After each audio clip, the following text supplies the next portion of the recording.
রাজ্য সরকার বদলে যাবে।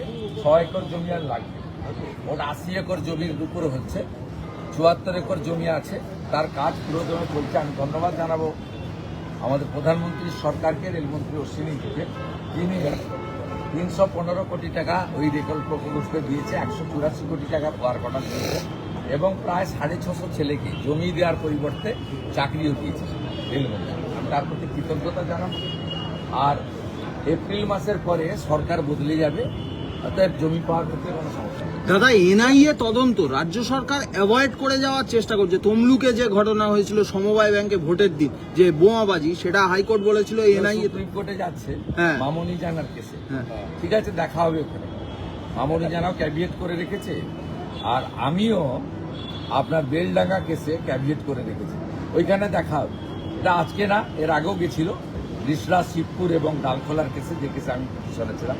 লাভ খুব একটা হয়নি। প্রশাসনকে মিসগাইড করছেন, মুখ্যমন্ত্রীর হয়ে আশ্বস্ত করছেন অবৈধভাবে নিয়োগ হওয়া চিফ সেক্রেটারি নন্দন চক্রবর্তী।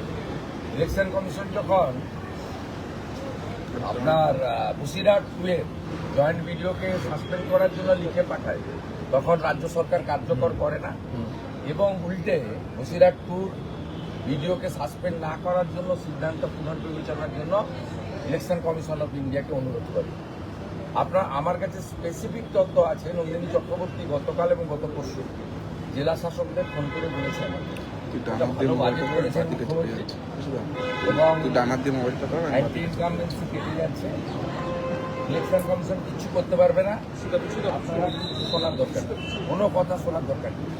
এমনকি আজকে সিওর কাছে আমি অভিযোগ করেছি, উত্তরকাঠি বিধানসভা কেন্দ্র, সেখানে বুথ নাম্বারও বলে দিচ্ছি, সেখানে মাইক্রো অবজারভারের সই জাল করা হয়েছে, আপনার মাইক্রো অবজারভারের সই জাল করা হয়েছে এবং তিনি যে ডাউটফুল ভোটারদের রেড ফ্ল্যাগ লাগিয়ে দিয়েছিলেন তাকে গ্রিন করে দেওয়া হয়েছে।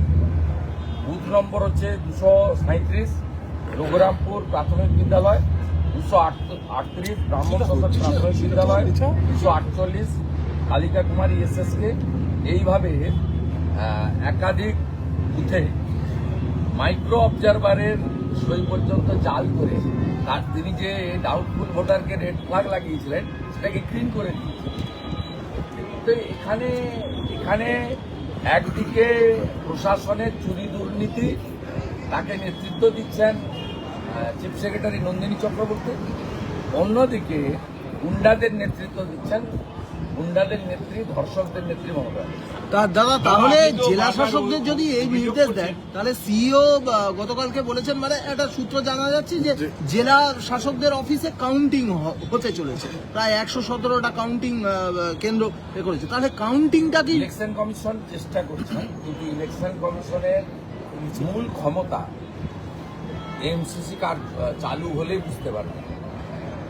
তার আগে ইলেকশন কমিশনের পূর্ণাঙ্গ ক্ষমতা কার্যকর করার ক্ষেত্রে তাদের অনেক লিমিটেশন আছে, but they are trying their best.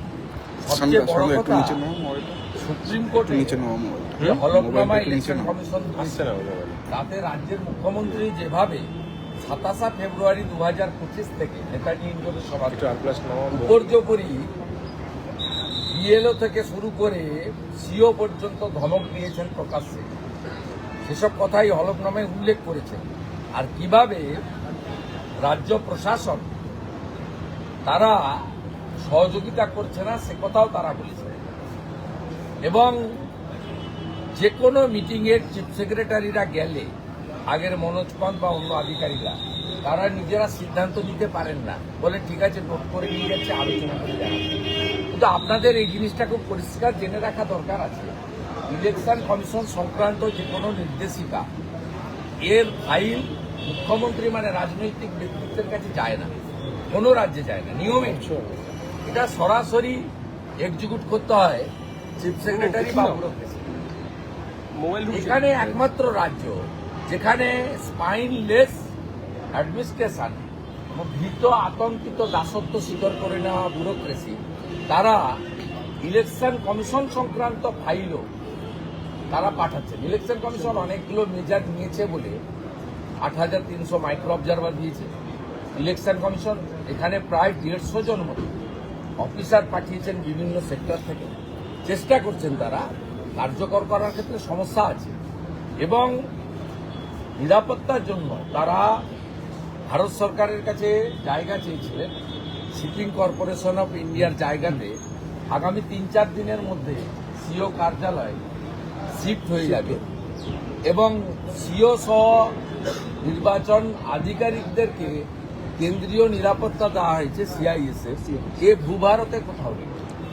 NIA তদন্ত রাজ্য সরকার এড়িয়ে যাওয়ার চেষ্টা করছে। দাদা, এনআইএ তদন্ত অভিযোগ আপনারা তুলেছেন এবং সেক্ষেত্রে দেখা গেল পূর্ব মেদিনীপুরের জেলা সুপার তিনি এই কাটমানির বিরুদ্ধে একটা হেল্পলাইন চালু করলো। তাহলে তো আপনাদের কথাটাই সত্যি হয়ে গেল যে বারংবার আপনারা বলছেন যে বিভিন্ন সরকারি প্রকল্প থেকে না ওকে পাঠিয়েছে মুখ্যমন্ত্রী বা পিসি জেলায় কিছু করতে পারে কিনা চেষ্টা করে, চেষ্টা করে কিছু করতে পারবে না। এত বড় জেলা এসপি ইনচার্জ করে রেখেছে প্রথমত, তারপরে ওখানে 21 সালের পর থেকে পুলিশের যে ইমেজ বিপর্যয় হয়েছে সেটাকে রিবিল্ড করার চেষ্টা করছে পুলিশের মাধ্যমে আইপ্যাকের পরামর্শ নিয়ে এবং মুখ্যমন্ত্রীর ইচ্ছাকে মর্যাদা দিয়ে। এতে লাভ কিছু হবে না, এটাতে যা হওয়ার হয়ে গেছে। এবং তৃণমূল মানে যে চোর মানে যে তৃণমূল, কাটমানি মানে তৃণমূল মানেই কাটমানি, তৃণমূল মানেই সিন্ডিকেট মানেই তৃণমূল। এটা প্রমাণিত হয়ে গেছে। এটা 15 বছর তো অনেক সময়, এই 1-2 সপ্তাহ সব করে কিছু আর হবে না। রাজ্য সরকার এনআইএ তদন্ত এড়িয়ে যেতে চাইছে। রেল প্রকল্প থমকে গেছে, আপনার বিধানসভা কেন্দ্রের রেল প্রকল্প থমকে গেছে রাজ্য সরকারের অসহযোগিতা, জমি জটে আটকে গেল। রাজ্য সরকার বদলে যাবে, 6 একর জমি আর লাগবে। মোট 80 একর জমির উপরে হচ্ছে, 74 একর জমি আছে, তার কাজ পুরোদমে চলছে। আমি ধন্যবাদ জানাবো আমাদের প্রধানমন্ত্রী সরকারকে, রেলমন্ত্রী অশ্বিনীকে, তিনি 315 কোটি টাকা ওই রেল প্রকল্পে দিয়েছে, 184 কোটি টাকা ওয়ার্ক অর্ডার দিয়েছে এবং প্রায় 650 ছেলেকে জমি দেওয়ার পরিবর্তে চাকরিও দিয়েছে রেলমন্ত্রী। আমি তার প্রতি কৃতজ্ঞতা জানাবো। আর এপ্রিল মাসের পরে সরকার বদলে যাবে, অতএব জমি পাওয়ার ক্ষেত্রে কোনো সমস্যা নেই। দাদা, এনআইএ তদন্ত রাজ্য সরকার অ্যাভয়েড করে যাওয়ার চেষ্টা করছে। তমলুকে যে ঘটনা হয়েছিল সমবায় ব্যাংকে ভোটের দিন যে বোমাবাজি, সেটা হাইকোর্ট বলেছিল এনআইএ সুপ্রিম কোর্টে যাচ্ছে হ্যাঁ। মামনি জানার কেসে। হ্যাঁ। ঠিক আছে, দেখা হবে ওখানে। মামনি জানাও ক্যাবিয়েট করে রেখেছে, আর আমিও আপনার বেলডাঙ্গা কেসে ক্যাবিয়েট করে রেখেছি, ওইখানে দেখা হবে। এটা আজকে না, এর আগেও গেছিল রিসরা, শিবপুর এবং ডালখোলার কেসে, যে কেসে আমি পিছনে ছিলাম। লাভ খুব একটা হয়নি।